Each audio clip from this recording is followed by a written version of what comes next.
បងកុំធ្វើអីហ្នឹងឲ្យងើបងើបហ្នឹងអូខេបងប្អូនទាំងអស់គ្នាបងប្អូនឃើញស្រាប់ដូចបង្ហាញក្នុងវីដេអូហ្នឹងអញ្ចឹងនៅក្រៅពេលដែលភ្ញៀវលោកភាសាភោជនីយអាហារឲ្យអស់អីវ៉ាន់ដែលនៅសល់លើតុបងប្អូនទាំងអស់គ្នាហ្នឹងណាគឺខាងក្រុមការងារមង្គលតារាហ្នឹងគឺប្រមូលចូលស្តុកវិញតែម្ដងដូច្នេះហើយបងប្អូនទាំងអស់គ្នាក៏មានការព្រួយបារម្ភអីសោះថាក្នុងខាងមង្គលការបងប្អូនទាំងអស់គ្នាមានការបាត់បង់ដូចជាស្រាបៀរទឹកក្រូចភេសជ្ជៈឬក៏ស្រាដប់អីផ្សេងៗហ្នឹងខាងមង្គលតារាគឺធានាជូនបងប្អូនទាំងគ្នាមិនឲ្យបាត់បង់សំបីតែម្ដងបងប្អូនហើយបងប្អូនទាំងគ្នាសួរថា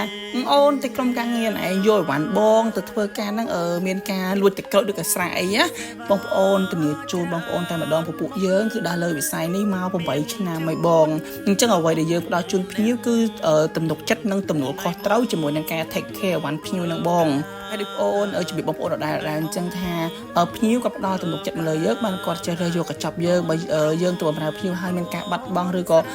ធ្វើឲ្យមានការសុំកលុំគ្នាជាមួយនឹងខាងផ្នែកផ្សេងដើម្បីបាត់អីវ៉ាន់ភ្ញៀវដដែលភ្ញៀវគាត់បាច់ជួលយើងធ្វើទៅធ្វើអីគាត់ធ្វើខ្លួនឯងតែម្ដងមិនស្រួលជាងឲ្យសល់លុយទៀតហើយបងប្អូនភាគច្រើនគាត់តែឆាត់សួរពលមានគាត់សួរអូនកញ្ចប់សេវាកម្មខាងផ្នែកពិធីការកាត់កក់ម្ដងភេទជាក់នៅភ្ញៀវចូលតុកហ្នឹងតម្លៃប្រហែលអូនបាទបងតតងជាមួយនឹងតម្លៃគឺយើងគិតទៅតាមចំនួនតុកអញ្ចឹងបងនិយាយទៅបងប្រាប់ចំនួនតុកបងប្អូននឹងសេតកញ្ចប់ជូនបងតែម្ដងថា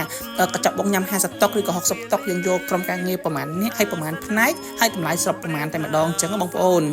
ហើយចុះដល់កន្លែងនេះបងអូនជំរាបអត់ជូតបងតិចបងមួយជូតពេលដែលបងអូនតម្លាក់កញ្ចប់ជូនគាត់ហើយក៏ថាអូនកញ្ចប់ហ្នឹងមនុស្សច្រើនណាបងចង់កាត់បន្ថយមនុស្សដើម្បីបងសេវបាជីកអីចឹងទៅបាទបងនិយាយទៅយើងកាត់បន្ថយបានបងកាត់បានអត់បញ្ហាទេប៉ុន្តែសួរវិញថាជានៅពេលដែលយើងកាត់បន្ថយមនុស្សហើយចំនួនតុកយើងច្រើនក្រុមការងារគាត់បំរើភ្ញៀវ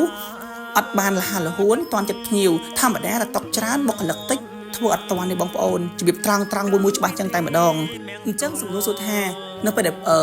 បុគ្គលិកខាងបងអូនបម្រើភ្ញៀវអត់តាន់តែមានអីកើតឡើងទី1ភ្ញៀវដែលចូលរួមកម្មវិធីមង្គលការបងហ្នឹងគឺគាត់មានការអន់សពន់ចិត្តទី2វាធ្វើឲ្យប៉ះពាល់ទៅដល់ brand name កេរ្តិ៍ឈ្មោះខាងបងអូនដែរធម្មតានៅពេលដែលភ្ញៀវគាត់អត់ដឹងរឿងពេលយើងចរចាមកចាស់កម្មវិធីទេនៅពេលដែលគាត់មកញ៉ាំអញ្ចឹងទៅគាត់ដឹងថាសេវាកម្មខាងនេះ slow មែនយឺតមែនបំរើអត់ដិតដល់អញ្ចឹងថ្ងៃក្រោយគាត់មានកម្មវិធីគាត់យកខាងបងអូនទេពីព្រោះអីខាងបងអូនបង្ហាញ brand name បង្ហាញ logo ប៉ុណ្ណាណៃតែម្ដងពួកបុគ្គលិកគ្រប់ផ្នែកទាំងអស់គឺពាក់បង្ហាញ brand ខ្លួនឯងយ៉ាងប៉ុណ្ណាណៃអញ្ចឹងភ្ញៀវគឺគាត់ស្គាល់ brand ច្បាស់តែម្ដងអញ្ចឹងត្រឡប់មកវិញបើបងកម្មវិធីប៉ុណ្ណឹងតុកបងគួរយកតាមបងអូន recommend អាហ្នឹងកម្មវិធីបងដំណើរការទៅរលូនហើយគេឈ្មោះខាងបងអូនក៏រក្សាបានដដែលអញ្ចឹងបងប្អូនអរគ្នាហើយមិនមែនថាបងប្អូនចង់ដាក់បុគ្គលិកទៅច្រើនដើម្បីទទួលបានលុយច្រើនពីខាងបងគឺអត់ទេបងប្អូនគឺយើងដាក់ចំនួនឬតាមចំនួនតុកទៅតាមផ្នែកដែលបងប្អូនអរគ្នាត្រូវការតែប៉ុណ្្នឹងឯងបងប្អូននិយាយទៅបងប្អូនដែលបានជ្រើសរើសកញ្ចប់សេវាកម្មគ្រប់ផ្នែកទាំងអស់របស់មង្គលតារាមិនថាផ្នែកសេវាកម្មខាងពិធីការកញ្ចប់សេវាកម្មដឹកនាំឬកញ្ចប់សេវាកម្មខាងផ្នែកប្រពៃណី